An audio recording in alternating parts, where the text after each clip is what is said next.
Bonjour à tous, je suis Maïmouna Koné et je suis avec Monsieur Soro Emric et nous parlons d'entrepreneuriat. Bonjour Monsieur Soro Emric, comment allez-vous? Bonjour Mademoiselle Maïmouna, ça va super, Dieu fait grâce. Et vous? Ça va, merci beaucoup. Merci. Donc Monsieur Soro Emric, nous sommes avec vous pour parler d'entrepreneuriat. On vous va faire assez de vidéos de coaching, beaucoup de formations sur l'entrepreneuriat et sur le e-commerce. Oui. Et pour vous, c'est quoi l'entrepreneuriat? D'accord. De manière simple et claire, l'entrepreneuriat, c'est le fait de créer une activité économique pour un objectif bien défini. Voilà, c'est le fait de créer une activité pour, dans la plupart du cas, répondre à un besoin ou se faire de l'argent et qu'on sort. Voilà, c'est un peu ça. D'accord, merci beaucoup. Vu que vous êtes déjà entrepreneur, Oui.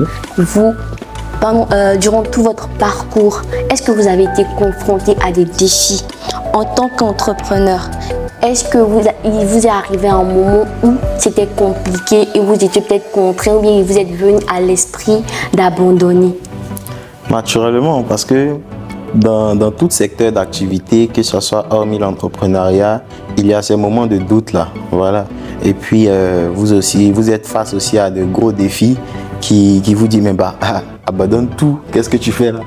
Mais ça arrive surtout le plus gros défi dans ce siècle-là, c'est le défi social. Parce que comment est-ce que tu vas arriver à faire passer ta vision à la masse sans que les calomnies, les stéréotypes aient un impact négatif sur toi. Donc c'est pour moi le gros défi, mais je pense qu'une fois que cette barrière est surmontée, rien ne peut vous arrêter et puis aussi tout dépend de l'objectif que vous visez. Une fois que l'objectif, vous voulez vraiment atteindre cet objectif, les moyens viendront naturellement avec votre volonté. D'accord, merci beaucoup. Et parlons d'entrepreneuriat. D'accord. La plupart du temps, les gens se demandent comment commencer, par où commencer. Mais est-ce que vous pouvez nous dire s'il est possible de réussir dans l'entrepreneuriat en partant de zéro? Déjà, beaucoup de personnes la masse doit comprendre un certain principe. Partir de zéro, c'est quoi? Les gens ont l'habitude de privilégier les finances. Donc, quand tu entends quelqu'un dire « je suis parti de zéro », les gens se disent que c'est avec 0 francs, il a commencé son aventure et tout. Or que partir de zéro n'a rien à voir avec ce que les gens pensent en fait. Partir de zéro, c'est quoi? C'est monsieur n'a rien, il n'a rien sur les bras, il n'a pas de soutien, il n'a pas de finances, il n'a pas de ceci. Comment est-ce qu'il va arriver à monter son entreprise ou bien à faire passer sa vision? C'est là maintenant qu'il y a le gros hic. Mais de mon expérience, je peux dire à toutes ces personnes-là qu'il est possible de partir de zéro. Parce que la réussite, c'est d'abord une vision. Et c'est cette vision-là qui se matérialise.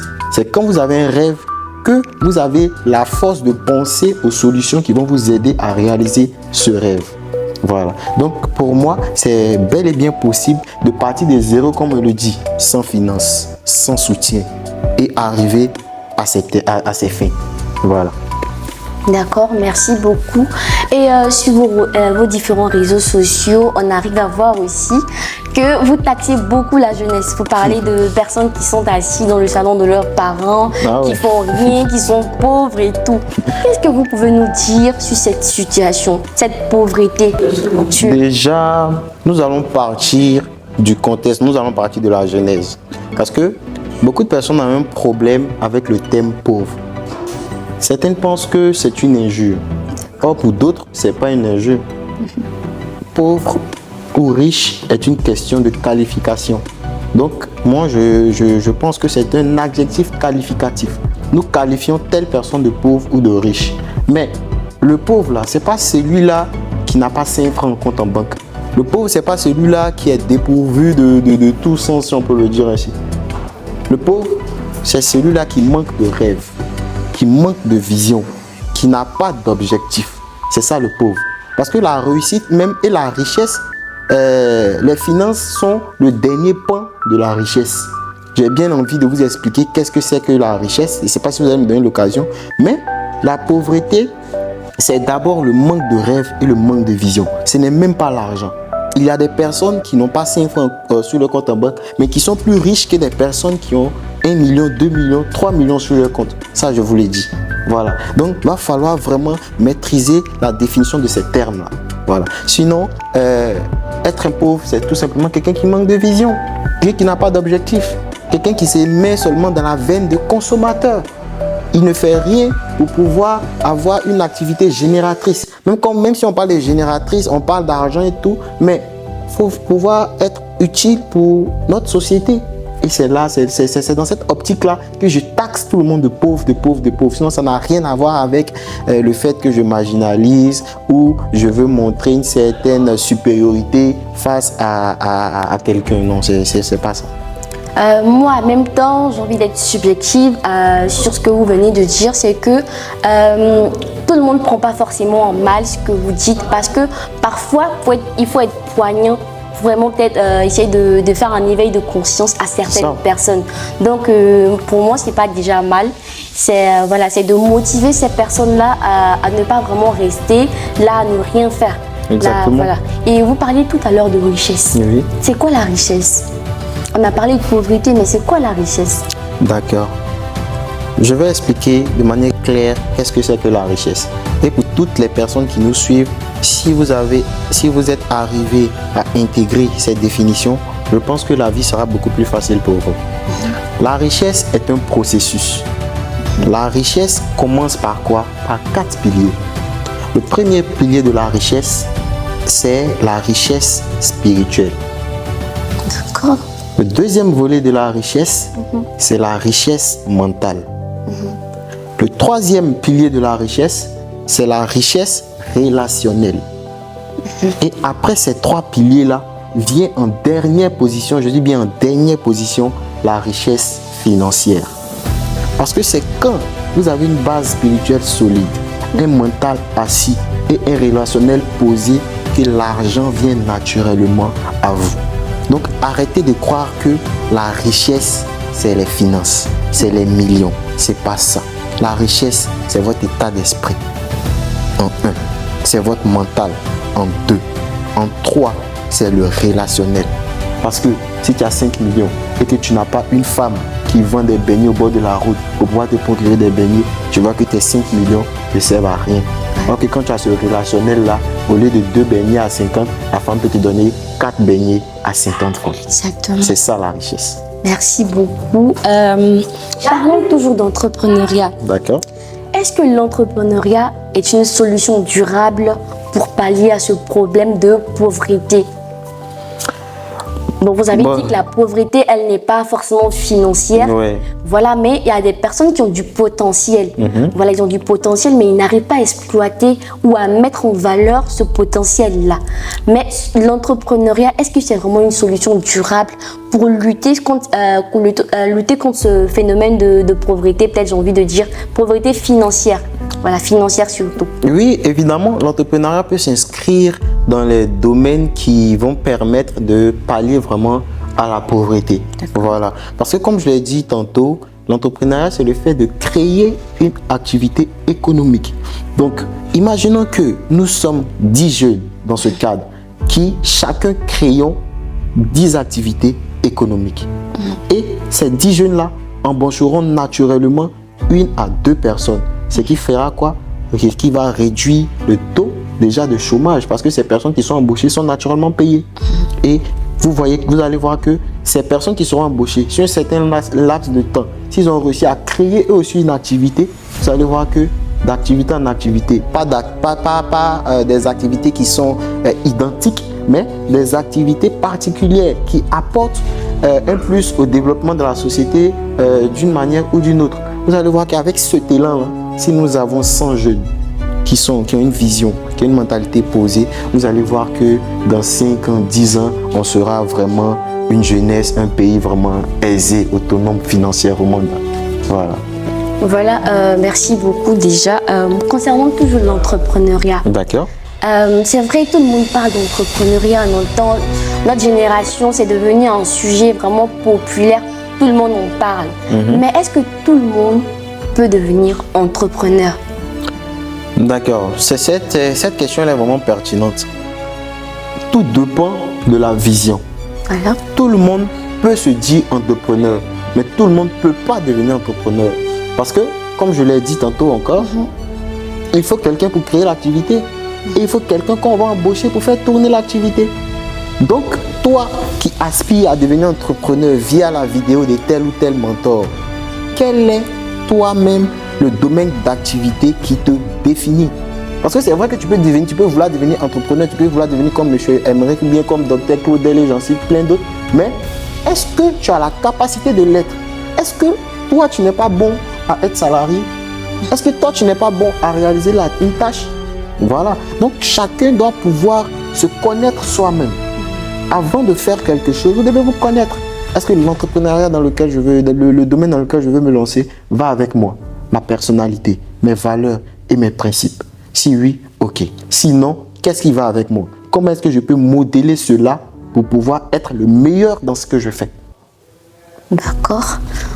Donc, je retiens de ce que vous venez de dire, c'est que tout le monde peut devenir entrepreneur. Mais c'est qui peut qui prime. Parce que être entrepreneur, c'est un tas de choses. Il faut d'abord s'éduquer sur l'entrepreneuriat. Exactement. Il faut d'abord avoir une certaine base avant de se lancer. C'est ça, exact. Et dans ce sens-là, comment on peut développer une mentalité de réussite quand on vient d'un environnement difficile, on veut entreprendre. Mais comment est-ce que on peut développer une mentalité de réussite dans ce genre d'environnement quand on sait que tout est difficile? D'accord. Comme je l'ai dit, tout est une question de processus. Tu veux développer une mentalité de gagnant, une mentalité d'entrepreneuriat, une mentalité d'excellent. Mais qu'est-ce qui te pousse à développer cette mentalité-là? Quand je parle de qu'est-ce qui te pousse, tu peux vivre dans les conditions les plus précaires au monde. Mais seul le rêve que tu as peut te donner la force de pouvoir te lever, de construire ce mental-là et y arriver. Parce que laissez-moi vous dire que il n'y a pas un être humain sur la terre qui est obligé d'aider son prochain. C'est vrai qu'il est écrit, aimons-nous les uns les autres, on doit s'aider autres. Mais il n'y a pas un homme qui est obligé d'aider un autre homme. Ça sera toi comme toi seul. Donc, quand tu as cette mentalité-là déjà, tu sais que tout repose sur toi. Alors, tu vas te créer les conditions nécessaires pour pouvoir atteindre cet objectif-là. Donc, tout sera poussé par ton rêve. Tout sera poussé par ton objectif. D'accord. Voilà. Merci beaucoup. Parlons de ça, parlons de rêve, parlons de tout ce que vous avez dit. Moi, j'ai envie de parler d'un aspect, c'est que c'est vrai qu'on a un rêve, on a des objectifs, mais il faut sûrement certains comportements qu'on doit développer et mettre en avant. Quand je parle de comportement, c'est peut-être des comportements de résilience, être, comme on appelle ça, endurant, ne jamais laisser tomber, voilà, être discipliné surtout. Je ne sais pas si c'est vraiment ça. Voilà, qu'est-ce que vous en pensez? Il faut forcément avoir des comportements, voilà. D'accord. Il est très important d'avoir des comportements. Je le disais précédemment, quelles sont tes valeurs? Quels sont tes principes? Parce que tout cela joue sur qui tu veux devenir. Si tu es une personne qui incarne des valeurs, excusez-moi du terme, malhonnête, tu deviendras sûrement un grand malhonnête dans l'entrepreneuriat. Parce que c'est ce que tu penses qui te définit. Donc, quels sont les principes? Donc, quand tu sais que je vais atteindre tel niveau dans 5 ans, dans 6 ans, qu'est-ce que les gens ont fait? Les gens qui sont passés avant moi ont fait pour atteindre ce niveau-là. Comment ces gens-là se comportaient? Tu ne peux pas me dire que tu veux devenir un entrepreneur et puis à chaque fois, c'est toi qui es en culotte, qui es en jean déchiré dans toutes les vies. Tu vois? C'est ça. Donc, c'est une manière de vivre que tu dois intégrer pour pouvoir aspirer à atteindre ce niveau-là. C'est ça. Voilà. Donc, tout est une question de vision. Une fois que la vision est définie, je sais que dans 2 ans, me voici. Voilà où je veux être. D'accord. Donc, je mets ça en place. Je marche comme si je regardais. C'est ça aussi. On ne se laisse pas influencer ou bien on ne prend pas tout le monde pour mentor. On prend quelqu'un pour mentor car on a vu en cette personne-là ce qu'on veut devenir plus tard. C'est pourquoi on essaie de marcher dans les pas de cette dernière personne. D'accord. Voilà. Merci beaucoup. Monsieur Emmerich, vous êtes engagé aussi dans le e-commerce. Oui. Déjà, le e-commerce, c'est quoi? D'accord. Pourquoi vous avez choisi le e-commerce? C'est quoi et pourquoi vous avez choisi le e-commerce? D'accord. Comme on a l'habitude de le dire dans notre jargon, c'est son nom qui est gros. Sinon, il n'y a rien de compliqué. Le e-commerce, en définition littérale, Parce que beaucoup de personnes entendent e-commerce est joli à entendre. Parce que Yomi Denzel a parlé de ça, Tangam a parlé de ça. Mais ils se disent que le e-commerce, c'est simplement le fait de vendre en ligne. C'est ça la définition du e-commerce. Quand tu vois quelqu'un te dit je vends en ligne, même s'il vend un bonbon. Allô, je veux un bonbon. Bon, on passe vous livrer. C'est ça le e-commerce. En termes clairs. D'accord. Et maintenant, pourquoi vous avez choisi le e-commerce? Moi, j'ai choisi le e-commerce parce que déjà, c'est dans le domaine d'activité que je me retrouve le mieux. Sinon, dès que diront je suis un diplômé, voilà, j'ai un master en art de langage et tout. Ah ouais? Mais beaucoup de personnes s'étonnent, mais attends, lui, il a un poste, mais il vend les sacs de 2000, il vend les... Mais c'est ce que j'aime. Ouais. C'est ce que j'aime et c'est ce qui fait de moi ce que je suis. Donc, j'ai pas honte ou bien j'ai pas de réticence à faire ce que j'aime. Parce que déjà, il faut faire un travail que vous aimez. Parce que quand moi je fais du e-commerce, je ne sens pas que je travaille.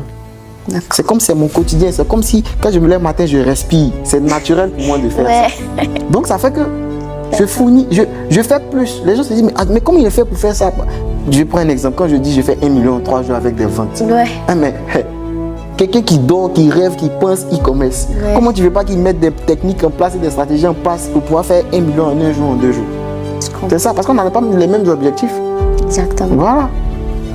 D'accord. Concernant toujours ça, le e-commerce, c'est en ligne que ça se fait. Oui, exactement. Nous sommes dans une ère où les réseaux sociaux sont vraiment mis en avant. Tout le monde est sur les réseaux sociaux. Oui. Et c'est en même temps facteur de création, de créativité, mais aussi facteur de perte de temps. C'est ça. Voilà. Avec ces deux volets-là, qu'est-ce que vous conseillez?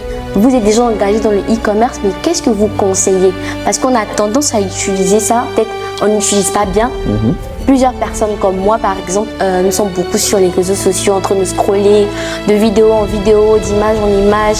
Mais comment utiliser ces réseaux sociaux-là réellement pour nous apporter quelque chose de positif? D'accord.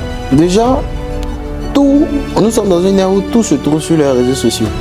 Les réseaux sociaux ont des avantages et des inconvénients. C'est ça. Voilà. Donc, tout dépend. Moi-même qui vous parle, ça m'arrive parfois d'être distrait. Quand je vois par exemple des vidéos de Segano avec son fils, de tu fais Bassa Real. Oui. Vous voyez, ça distrait par moment. Mais il faut dire que c'est important aussi pour la croissance. Parce que toujours focus. À un moment donné, mais il ne faudrait pas laisser la distraction prendre le dessus. Les réseaux sociaux sont connus pour vraiment distraire. À la base, c'était pour distraire. Or qu'il y a d'autres fonctions, il y a d'autres canaux dans lesquels les réseaux s'inscrivent pour pouvoir se faire de l'argent. Imaginez qu'un visuel comme ça touche plus de 100 000, 200 000 personnes.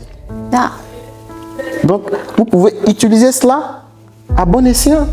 Soit faire passer un bon message, ou bien si vous n'êtes pas là pour conseiller, soit vendre votre produit, et puis vous partez. Maintenant, quand il s'agit de se distraire, que scroller de temps en temps, ça arrive, c'est humain. Mais il ne faudrait pas laisser la distraction là prendre de l'ampleur. Parce que tout ce que vous voulez devenir, ça est sur les réseaux sociaux.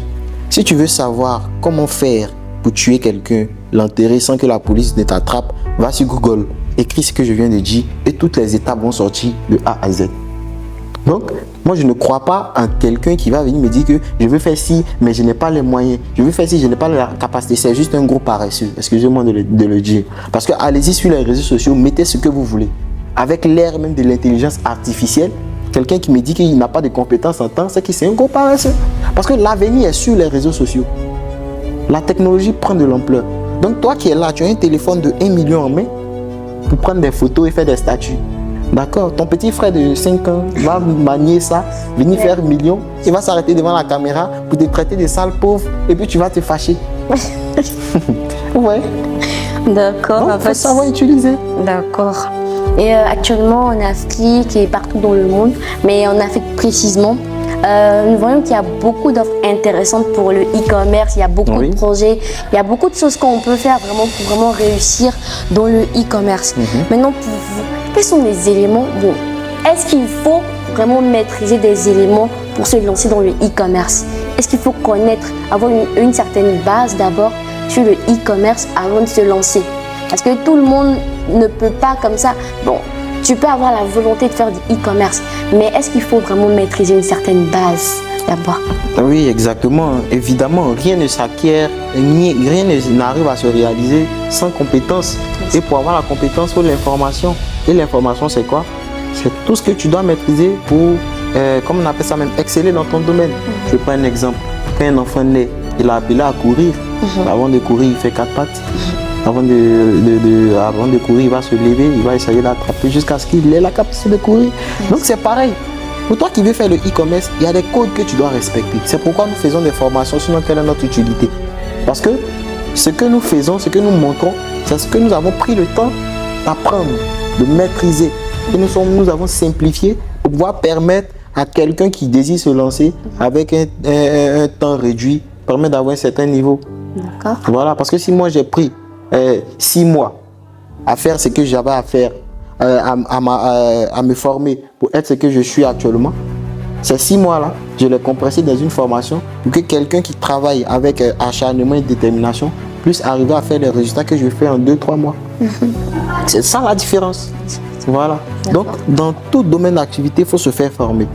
Il faut apprendre des plus sages, de ceux qui ont la connaissance. C'est partout et c'est une règle de la nature. Voilà. Même si c'est ton petit frère, c'est lui qui connaît, tu ne connais pas. La main qui demande est toujours en bas. En bas, c'est voilà, ça. C'est ça. Donc, merci beaucoup. Dans le e-commerce, toujours, qui parle de e-commerce parle aussi peut-être d'importation. L'importation de produits, même d'exportation. Mais avant d'arriver au niveau d'importation et d'exportation, parfois, les gens se demandent, oui, c'est vrai que je fais du e-commerce, je veux commercialiser des produits. Parfois, on a des produits locaux ici qu'on peut commercialiser ici, étant ici.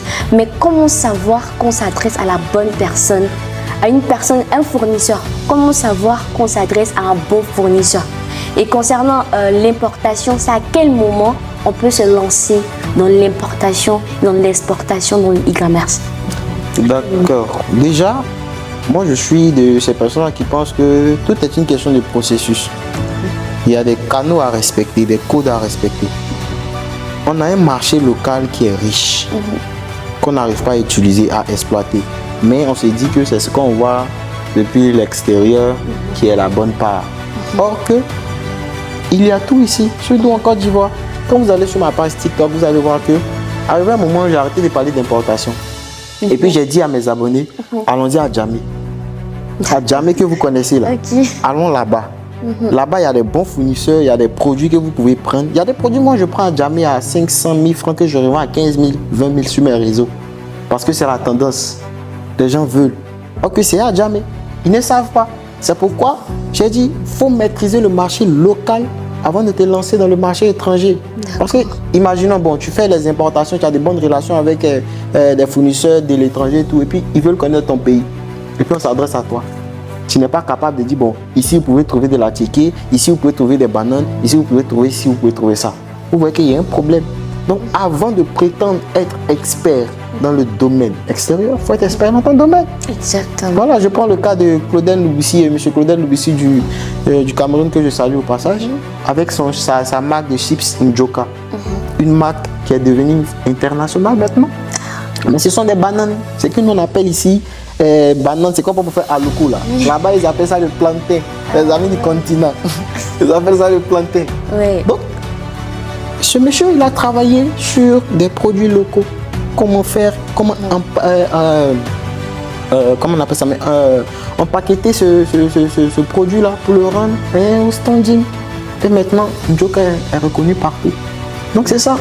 Même la tchéké, quand nous avons en Côte d'Ivoire ici, on est fiers de dire oui, la tchéké, fierté nationale, mais il y a beaucoup de projets sur la tchéké qu'un jeune peut développer. C'est ça. Voilà. Mais les jeunes, même si vous n'avez pas les moyens, mettez un projet sur papier. Dans vos balades là, un jour vous allez croiser quelqu'un, parce que c'est le relationnel qui va faire qu'on va vous connaître demain. Donc c'est cette richesse là que vous devez chercher. Quand vous avez cette richesse relationnelle là, c'est grâce à ce monsieur que vous avez connu. Ah, bonjour boss, voici la tchéké, voici comment je veux qu'on le fasse, voilà le projet, 1 million, 10 millions. Un mois tu es millionnaire, on dit que c'est la vie est simple. Donc c'est ça. Donc il faut maîtriser le marché local. C'est pourquoi moi aussi j'emmène mes abonnés à pouvoir vraiment voir cette opportunité-là. Voilà, maintenant, c'est quand tu maîtrises maintenant, tu vas en Chine. D'abord, quand on dit en Rodela, tu es devenu fort maintenant. Tu t'en vas dans les autres secteurs maintenant. Et puis tu sais que bon, tu collabores ici, tu collabores là, tu collabores là, tu collabores là. Et puis, tu es complet maintenant. D'accord. Donc, commençons par le commencement. D'accord. Merci déjà encore, Monsieur Emeric. Et parlons toujours d'entrepreneuriat et de e-commerce. D'accord. Vous avez eu à dire ici qu'il faut d'abord avoir une certaine maîtrise, une certaine connaissance de dans quoi on veut entreprendre. C'est ça. Il faut connaître où on veut aller. C'est ça. En toute chose, il faut avoir des objectifs, n'est-ce pas? Exactement. Mais c'est vrai que le e-commerce a ses dangers et tout, mais pour un entrepreneur débutant, comment éviter ces pièges-là de tomber dans les difficultés financières dès l'entame d'un projet? Le meilleur moyen pour éviter cela, c'est de se faire suivre par quelqu'un qui est déjà passé par là. Parce que laissez-moi vous dire que pour être un entrepreneur accompli, il y a beaucoup d'étapes. Et il y a beaucoup d'étapes. Comme je l'ai dit déjà, quand vous prenez les 4 niveaux de richesse, pour atteindre ces 4 niveaux-là, je n'ai donné que les grands points. Mais vous devez travailler le spirituel. Comment on travaille le spirituel?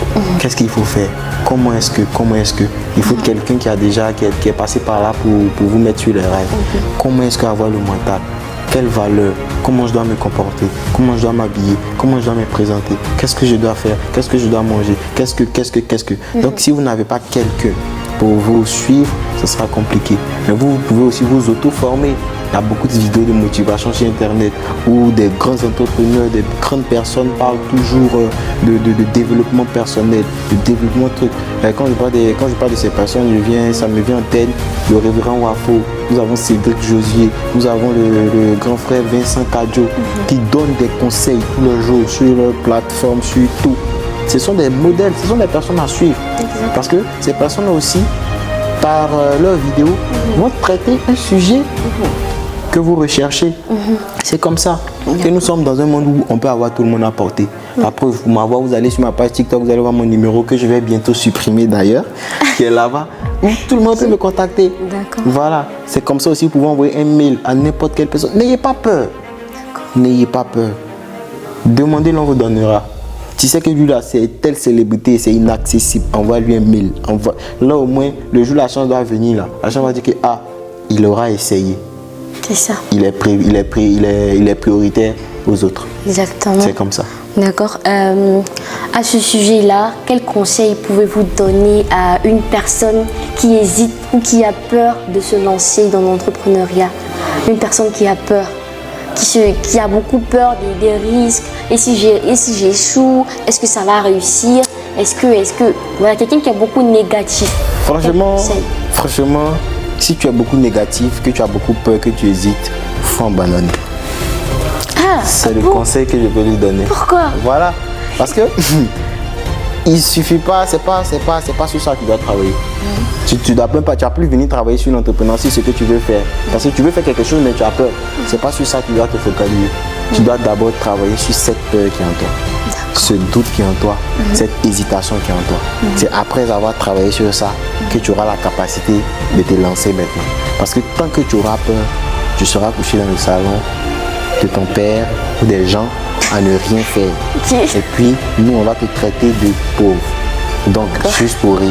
Donc, chers jeunes, ayez une vision, ayez un objectif et travaillez sur ça. C'est un processus. On ne devient pas maçon en un jour.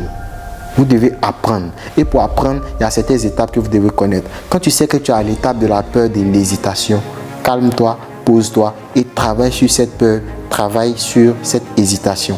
Et après cela, maintenant, tu passes à l'autre étape. Quand tu vois qu'il y a telle étape qui te bloque, pose-toi, travaille sur cette étape, brandis cette étape et puis avance. Ce n'est que comme ça que un jour, tu vas arriver à atteindre ton objectif. Ça peut prendre 1 an, 2 ans, 3 ans, mais le jour où tu seras grand est déjà là. D'accord, merci. Donc, je voulais aussi ajouter qu'il n'y a pas de petite victoire. Chaque pas que vous posez est un grand pas vers la victoire, même si c'est le plus petit. Retenez ça. Parce que c'est quand tu fais, même si tu fais un pas cette année, un pas l'année prochaine, un autre pas l'année prochaine, en 10 ans, tu vas arriver très loin. D'accord. C'est comme ça. Et on a parlé de ceux qui ont peur. Mais un conseil pour quelqu'un qui est déjà engagé, qui est déjà lancé dans l'entrepreneuriat, qui vient de débuter, et ça va un peu, je sais pas, mais qui vient de débuter, qu'est-ce que vous pouvez lui dire? C'est de garder la tête sur les épaules. Parce que quand tu es déjà lancé, tu tombes dans le vice de « je suis trop arrivé ». Ok, une fois que tu as ça en tête, tu vas retomber où tu étais. Gardez la tête sur les épaules, soyez humble, aidez quand vous le pouvez et soyez respectueux envers tout le monde, que ce soit une petite ou une grande personne, un client qui paye 100 francs ou bien un client qui paye 50. Respectez tout le monde, soyez humble et puis faites ce que vous avez à faire et avancez. Voilà, être humble ne signifie pas avoir peur. Être humble ne signifie pas être en position d'infériorité face à quelqu'un. C'est juste que vous savez ce que vous voulez, vous savez ce que vous recherchez et vous vous focalisez uniquement sur ça. C'est pas parce que lui il est venu dire qu'il est le plus fort que toi dans ton domaine que tu vas rentrer dans cette discussion inutile. Ok, tu peux prendre cette énergie-là pour travailler et dans 1 an, ils vont voir que c'est lui qui a dit, mais sur les faits, c'est toi le plus fort. D'accord, merci beaucoup. Qu'est-ce que vous avez à dire à cette jeunesse-là, à cette jeunesse qui est beaucoup peut-être distraite, à cette jeunesse aussi qui entreprend, à cette jeunesse-là qui est consciente aussi des différents défis auxquels notre société est peut-être confrontée? Voilà, qu'est-ce que vous pouvez dire? Quel message on peut retenir de tout ce que vous avez dit? Le seul message que vous pouvez retenir, c'est que il n'y a personne d'autre qui va le faire à votre place. Vous allez vous lever, vous allez travailler, vous allez réussir. N'attendez rien de quelqu'un. Quand on vous donne, tant mieux. Si on ne vous a pas donné, tant mieux. Et travaillez et n'ayez pas peur de poser les pas. N'ayez pas peur de demander. N'ayez pas honte de pouvoir demander quelque chose à quelqu'un que vous ne connaissez pas. Parce que c'est là. C'est quand vous allez demander, vous allez apprendre. Comme j'ai l'habitude de le dire, la différence entre celui qui a réussi et vous, c'est l'information. Faites tout pour avoir l'information, appliquez l'information et réussissez. Vous serez boycotté. La société va vous mettre les bâtons dans les roues. Vos parents, vos amis, vos frères vont vous boycotter. Mais retenez une chose, si vous avez cette richesse spirituelle et mentale, vous allez arriver à vos fins. La seule personne qui est capable de faire ce qu'elle veut, c'est soi-même. Donc vous êtes obligé de réussir. Mettez ça en tête, vous allez réussir. Et rien ni personne ne va vous empêcher. Merci. Monsieur Emeric, cet échange a été vraiment ludique. J'ai beaucoup appris et je sais que ceux qui nous suivront apprendront beaucoup à travers tout ce que vous avez dit. Monsieur Emeric, laissez-moi vous dire que vous êtes un exemple aussi à suivre. Merci. Pour cette jeunesse-là. Voilà, cette jeunesse-là ne doit pas seulement se laisser distraire parce que c'est étant jeune qu'on doit penser à construire notre avenir. C'est pas seulement se promener, c'est pas seulement faire la fête, mais aussi de préparer cet avenir-là. L'avenir de peut-être nos enfants, c'est de préparer. Qui veut pas demain peut-être voyager, aller aux États-Unis, faire ce qu'il veut, aller aux Maldives? Qui veut pas aller à Dubaï? Et c'est maintenant que tout se prépare. Et l'entrepreneuriat, c'est vraiment quelque chose, c'est vraiment un domaine dans lequel nous tous, on peut vraiment s'essayer. Mais d'abord, il faudra avoir une certaine base, une certaine connaissance. Mesdames et messieurs, c'était avec Monsieur Emeric Soro. Nous avons parlé d'entrepreneuriat et de e-commerce. Merci de nous avoir suivis et à bientôt. Merci. Bye.